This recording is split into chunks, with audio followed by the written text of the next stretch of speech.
Հայամետությունը նա էր, որ պետք է ունենաս հզոր Հայաստանի Հանրապետություն եւ պետք է ունենաս պաշտպանված Արցախ, ծաղկող Արցախ, բարգավաճող Արցախ։ Դա է մեր հիմնական հայամետության գրավականներն են եւ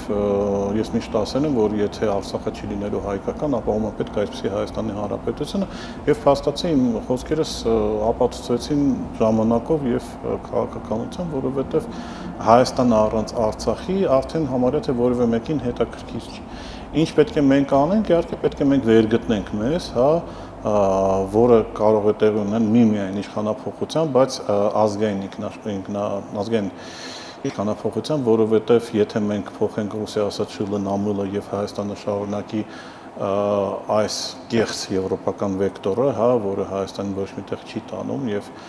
բոլորը շատ լավ գիտենք, որ եվրոպական ուղղությունը ինքը թույլանում է եւ ուժեղանում են օրինակ արևելյան ուղղությունները կամ հյուսիսային ուղղությունը, եթե մենք գնանք կրկին գնացքին հակառակ, մենք որևէ բանի չենք հասնի։